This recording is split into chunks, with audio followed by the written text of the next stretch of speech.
ಹೈದರಾಬಾದ್ನಲ್ಲಿ ಪ್ರಧಾನಿ ನರೇಂದ್ರ ಮೋದಿ ಅವರು ಕರೆ ಕೊಟ್ಟರು. ಪೆಟ್ರೋಲ್ ಡೀಸೆಲ್ ಅನ್ನ ಮಿತವಾಗಿ ಬಳಕೆ ಮಾಡಿ ಚಿನ್ನವನ್ನ 1 ವರ್ಷದ ತನಕ ಕೊಳ್ಳಲೇಬೇಡಿ ಅಂತ. ಆ ಸಂದೇಶದ ಬೆನ್ನಿಗೆ ಈಗ ಬಿಗ್ ಶಾಕಿಂಗ್ ನ್ಯೂಸ್. ದೇಶವಾಸಿಗಳಿಗೆ ಅದು ಪೆಟ್ರೋಲ್ ಡೀಸೆಲ್ ದರ ಹೈಕ್ ಆಗಿದೆ.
ವಾಹನ ಸವಾರರಿಗೆ ಬೆಳ್ಳಂಬೆಳಗ್ಗೆ ಶಾಕಿಂಗ್ ನ್ಯೂಸ್. ಕಾರಣ ಹೈದರಾಬಾದ್ನಲ್ಲಿ ಪ್ರಧಾನಿ ನರೇಂದ್ರ ಮೋದಿ ಅವರು ಕೊಟ್ಟ ಸಂದೇಶದ ಬೆನ್ನಿಗೆ ದೇಶವಾಸಿಗಳಿಗೆ ಶಾಕಿಂಗ್ ನ್ಯೂಸ್.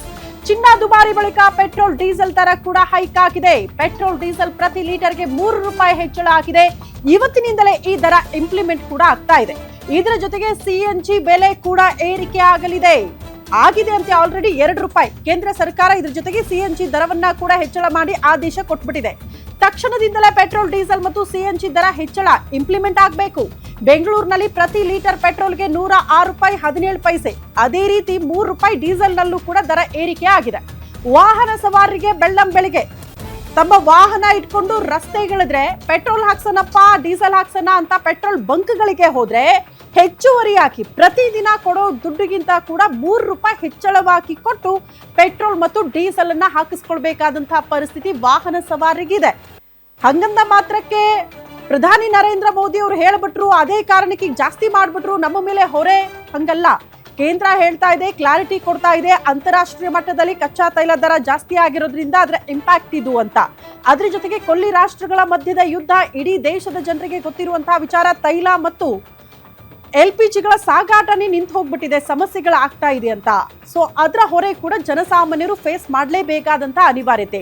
ಈ ಹಿಂದೆ ದರ ಏರಿಕೆ ಆಗಬೇಕಾಗಿತ್ತು, ಆದರೆ ಪಂಚರಾಜ್ಯಗಳ ಚುನಾವಣೆಯ ನೆಪ ಇಟ್ಕೊಂಡು ಕೇಂದ್ರ ತಳ್ತಾ ಬಂದು ಈಗ ರೇಟ್ ಹೈಕ್ ಮಾಡಿದೆ ಅಂತ ಕಾಂಗ್ರೆಸ್ ನಾಯಕರು ಈ ವಿಚಾರಗಳನ್ನ ರಾಜಕೀಯವಾಗಿ ಬಳಕೆ ಮಾಡ್ಕೊಳ್ತಿದ್ದಾರೆ.